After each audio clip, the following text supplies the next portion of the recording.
اعوذ باللہ من الشیطان الرجیم بسم اللہ الرحمن الرحیم الحمد للہ رب العالمین وصلی اللہ علی محمد وآلہ الطاہرین اللہم صلی علی محمد بحث چل رہی تھی کتابت حدیث پہ ممنوعیت اور پابندی کی. ٹھیک، اہل سنت نے کچھ توضیحات کچھ تحلیلیں پیش کی ہیں. ان کے علاوہ کچھ دوسری تحلیلیں کچھ دوسری تعبیریں کچھ دوسری وجوہات دوسروں نے بیان کی ہیں، خصوصاً مستشرقین نے. ٹھیک، ان کی توجیحات میں سے ایک توجیہ یہ تھی کہ کتابت حدیث پہ پابندی اس لیے لگائی گئی تاکہ خلافت امیر المومنین کے سلسلے میں، فضائل امیر المومنین کے سلسلے میں جو احادیث و روایات ہیں وہ لوگوں تک پہنچنے نہ پائے، اس پہ پردہ ڈالا جائے تاکہ اس طریقے سے خلافت کے اوپر جو انگلیاں اٹھنے والی، جو اعتراض اٹھنے والے ہیں، جو اشکالات اٹھنے والے ہیں، جو مخالفت ہونے والی ہے، دستگاہ خلافت لوگوں کی مخالفت، لوگوں کے اعتراضات سے بھی محفوظ رہے گی. اور دوسرے یہ کہ امیر المومنین کے فضائل خصوصاً ان کی خلافت کے سلسلے میں جو روایتیں ہیں وہ دوسروں تک پہنچنے نہیں پائیں گی. ایک بڑی وجہ تھی. ٹھیک، اس کو پڑھ رہے تھے. ابھی یہاں پر کئی جو ہے شاہد جو مورخین محدثین نے پیش کیے ہیں اس تحلیل کے سلسلے میں دلیل کے طور پر، وہ بھی ذکر ہوا، اس کو بھی آپ نے دیکھا. اب یہ سید ہاشم معروف الحسنی انہوں نے بھی اس نقطے کی طرف اشارہ کیا ہے. چنانچہ وہ فرماتے ہیں وَلَوْ تَقْسِينَ الْأَسْبَابَ الَّتِي يُمْكِنُ افتراضها لِتِلْكَ الرَّغْبَةِ الْمُلْحَةِ فِي بَقَاءِ السُّنَّةِ فِي طَيِّ الْكِتْمَانِ لَمْ نَجِدْ سَبَبًا يَقُولُهُ هَذَا التَّصَرُّفُ. یعنی کہ اگر ہم تمام اسباب کو منع حدیث کے سلسلے میں اور توقیف حدیث کے بارے میں جو اسباب ہیں، اگر ہم ان اسباب کو دیکھنے لگیں تو ممکن ہے کہ یہ فرض کیا جائے کہ احادیث کو کس طریقے سے چھپایا گیا ہے اور احادیث اور سنت پیغمبر کو چھپانے کی جو ایک اہم وجہ ہے، جو ایک اہم سبب ہے، وہ یہ ہے کہ لا نستبعد انه كان يخوف من استشهار احادیث الرسول. یہ بات بالکل بعید نہیں ہے کہ احادیث کے اوپر جو پابندی لگائی گئی تو خوف تھا اس بات کا کہ نبی کریم کی احادیث جو ہے وہ منتشر نہ ہونے پائے، وہ لوگوں تک نہ پہنچنے پائے. فی فضل علی و ابنائہ، علی اور اولاد علی کی فضیلتوں کے سلسلے میں نبی کریم کی جو احادیث تھی اس کے لوگوں تک پہنچنے کا ڈر اور خوف تھا، اس لیے پابندی عائد کی گئی. معلمی اجنبی سندگان معاصر اہل سنت کے دور حاضر کے محققین میں سے ایک معلم نے بھی اس مطلب کی طرف اشارہ کیا ہے بنسبت میں روایت ابن ابی ملیکہ کی ایک روایت ہے. اس روایت کی بنسبت کہتے ہیں کہ در بردارندے منع ابو بکر از نقل حدیث، کہ جس میں ابو بکر کی طرف سے نقل حدیث کو منع کیا گیا. یہ بیان کرتی ہے تعلیقی انچنین دارت. اس حدیث کو نقل کرنے کے بعد حدیث کے ذیل میں وہ لکھتے ہیں کہ ان کان لمرسل ابن ابی ملیکہ اصل فقوله عقب الوفاة النبویہ یشعر بأنه يتعلق بأمر الخلافہ. یعنی ابن ملیکہ کی جو اصل روایت ہے وہ اگرچہ روایت مرسل ہے، وہ ایک الگ بحث ہے، لیکن نبی کریم کی وفات کے بعد کوشش کی گئی، نبی کریم کی وفات کے بعد نقل حدیث پر پابندی لگائی گئی۔ اس کی وجہ یہ تھی کہ خلافت کے سلسلے میں جو احادیث ہے، جو فرمان پیغمبر ہے، وہ لوگوں تک پہنچنے نہ پائے، اس کی تشہیر نہ ہو، وہ روایتیں عام نہ ہوں، لوگوں کو ان احادیث کا علم نہ ہونے پائے۔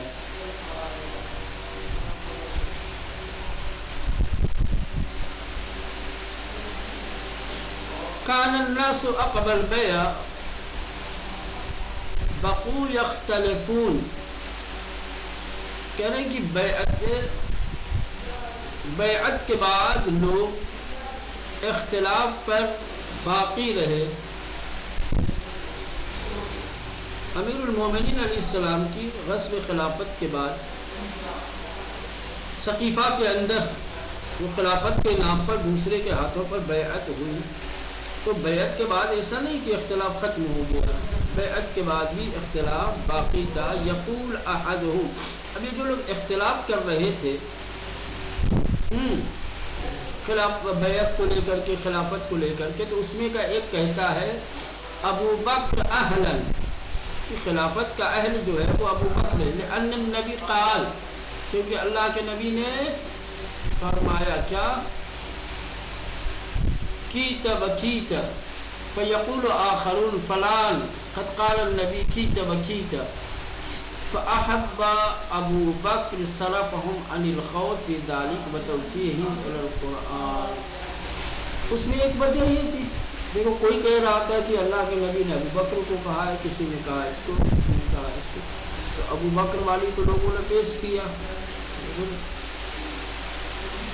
پھر جس کا نام لیا اللہ کے نبی نے، جو حدیث ارشاد فرمائی جس کی خلافت کے بارے میں، ٹھیک ہے، ان کو ڈر تھا کہ اگر یہ حدیثیں رہیں گی تو پھر جس طریقے سے یہ بندہ اختلاف کر رہا ہے ہماری خلافت کے سلسلے میں، دوسرے بھی ہماری خلافت کے سلسلے میں آواز اٹھائیں گے اور علی کے خلافت کی بات کریں گے۔ احادیث پہ پابندی لگا دو کہ یہ اس سے آگے بڑھنے ہی نہ پائے، لوگوں کو ان کا علم ہی نہ ہو۔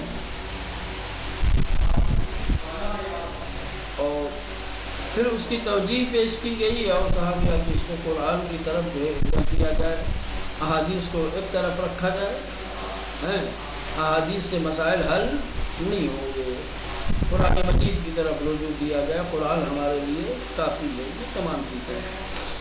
چلے بہرصورت خلاصے کے طور پہ آپ کو پتہ چل گیا ہوگا کہ کتابت حدیث کے اوپر پابندی جو لگائی گئی اس کے مختلف وجہیں تھی، مختلف اسباب تھے۔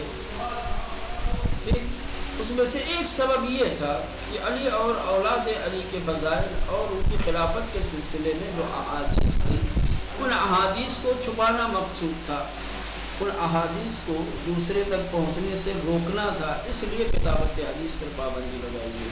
کیونکہ اگر کتابت حدیث پہ پابندی نہ لگائی جاتی تو یہ حدیثیں لکھی جاتی، نقل کی جاتی، دوسروں تک پہنچتی، تو یہ بڑا کام ہوا ہے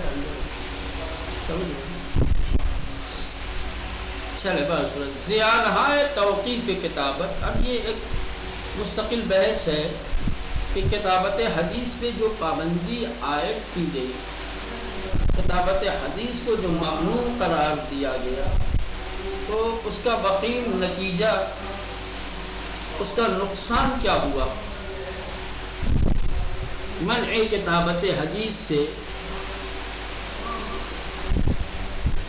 ہونے والے نقصانات، زیادہ توقیف کتابت، توقیف کتابت کے نقصانات، ضرر،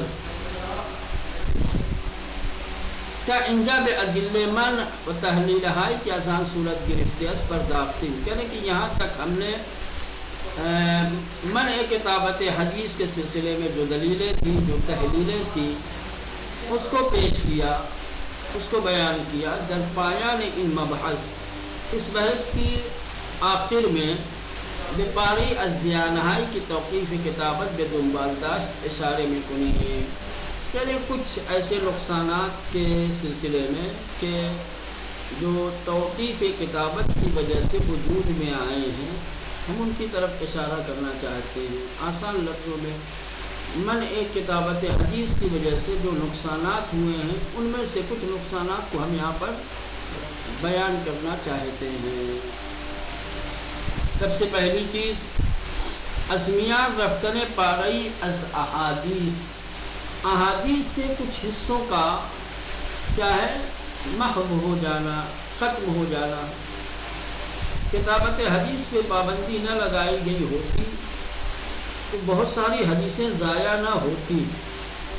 کتابت حدیث پر پابندی کی وجہ سے حدیث کا ایک بڑا حصہ ضائع ہو گیا، لوگوں تک نہیں پہنچنے پایا، محفوظ نہیں ہو سکا۔ یہ پہلا نقصان ہے کہ بہت ساری احادیث ضائع ہو گئی۔ احادیث کا ضائع ہو جانا نقصان ہے امت مسلمہ کے لیے۔ اگر کتابت حدیث پہ پابندی نہ لگی ہوتی تو یہ حدیثیں ضائع نہ ہوتی۔ یہ حدیثیں آج ہماری کتب روائی میں، احادیث کی کتابوں میں محفوظ ہوتی۔ تربیبی نیز کہ حفظ حدیث تا اندازے می تواند سبب بقا و ماندگاری آن گردد، یعنی اس بات میں کوئی شک نہیں ہے کہ حفظ حدیث کے ذریعے سے کسی حد تک ہم احادیث کو باقی رکھ سکتے ہیں، احادیث کو محفوظ رکھ سکتے ہیں۔ بھلے ہمیں چیز را ہمیشہ نمی توان در حافظ نگاہ داشت، لیکن تمام چیزوں کو ہر وقت حافظے میں محفوظ نہیں رکھا جا سکتا کہ ہم تمام چیزوں کو تمام اوقات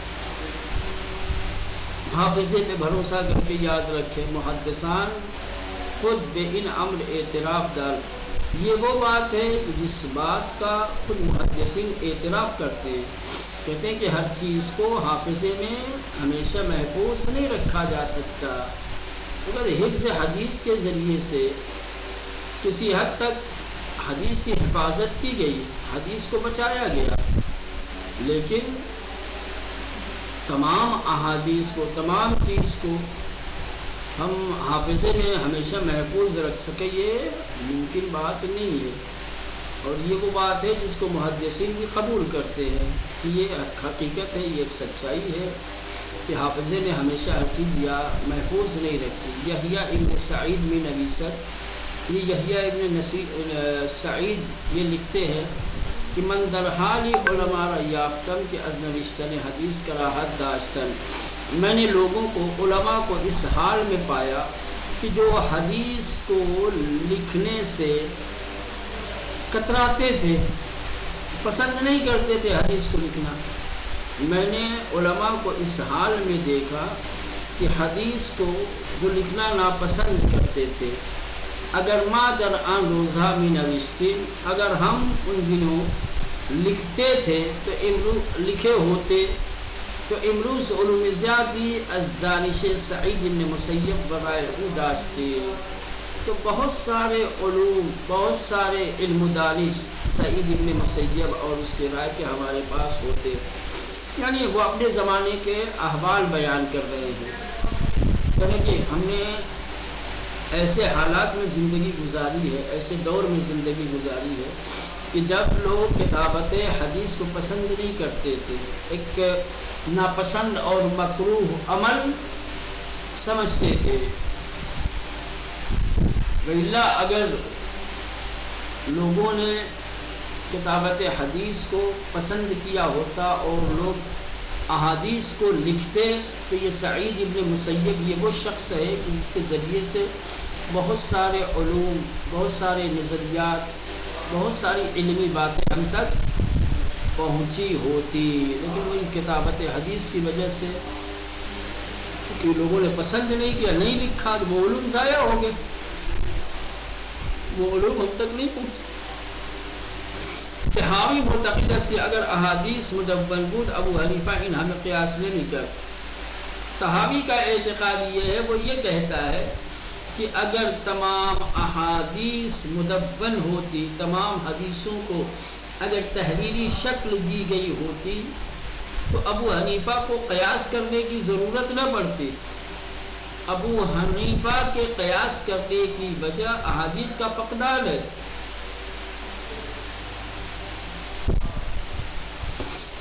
ابو حنیفہ جو قیاس کرتا تھا اس کے قیاس کرنے کی ایک وجہ حدیثوں کا کم ہونا ہے۔ تمام حدیثیں جو اللہ کے نبی نے ارشاد فرمائی، اگر وہ تمام حدیثیں تحریری شکل میں ہوتی، ان کو لکھ لیا گیا ہوتا، تدوین کر دیا گیا ہوتا، تو ابو حنیفہ کو قیاس کرنے کی ضرورت نہ پڑتی، انہیں احادیث کے ذریعے سے مسائل حل ہو جاتے۔ یہ کہاوی ان ابا حنیفہ انما کثر القیاس فی مذہبہ لکونہ فی زمن لقبل التدوین، کہہ رہے ہیں کہ ابو حنیفہ کثرت سے اپنے مذہب میں قیاس کرتا تھا، اور اس کے قیاس کرنے کی وجہ یہ ہے کہ یہ ایسے زمانے میں تھا کہ جب احادیث تدوین نہیں ہوئی تھی۔ وَلَوْ عَاشَ حَتَّى دُونَتِ الْأَحَادِيثِ الشَّرِيفَةِ وَبَعْدَ رَحِيلِ الْحُفَّاظِ فِي جَمْعِهَا مِنَ الْبِلَادِ وَالثُّغُورِ وَالظَّفَرِ بِهَا لَأَخَذَ بِهَا وَتَرْكَ كُلُّ قِيَاسٍ كَانَ خَاصَهُ۔ یعنی کہ اگر اس نے اس وقت زندگی پائی ہوتی یا اس وقت زندہ رہا ہوتا جب احادیث شریفہ کو مدون کر دیا گیا ہوتا، تمام شہروں میں تمام لوگوں کے درمیان جو احادیث تھی، اگر ان احادیث کو جمع کر دیا گیا ہوتا، محفوظ کر دیا گیا ہوتا، تدوین حدیث کے بعد اگر ابو حنیفہ کو زندگی گزارنے کا موقع ملا ہوتا تو کبھی قیاس نہ کرتا۔ تو یہ ایک بڑا نقصان ہوا ہے توقیف کتابت حدیث کی وجہ سے، کہ بہت ساری حدیثیں ضائع ہو گئی، بہت ساری حدیثیں نابود ہو گئی۔ کتابت حدیث پہ پابندی نہ ہوتی تو آج جو ہمارے پاس احادیث کا ذخیرہ ہے، یہ ذخیرہ اور بھی زیادہ ہوتا اور بڑا ہوتا اور وسیع پیمانے پر ہوتا۔ بہت سارے مسائل کا حل ہمارے پاس ان حدیثوں کی وجہ سے ہوتا۔ ابو حنیفہ نے جو قیاس کیا ہے، ابو حنیفہ وہ قیاس چلے، اور بھی ہے جعل حدیث، یہ سب سے بڑی وجہ ہے، یہ سب سے بڑا نقصان جو ہوا ہے۔ حدیثیں ضائع ہو گئی وہ تو ایک بڑا نقصان ہے، یہ اس سے بڑا نقصان جو حدیثیں گڑھی گئیں اسی توقیف کتابت کے وقت، جہاں ایک طرف حدیثیں لکھنا جرم تھا، وہیں دوسری طرف جعلی حدیثیں لکھی بھی جا رہی تھی۔ عجیب ہے۔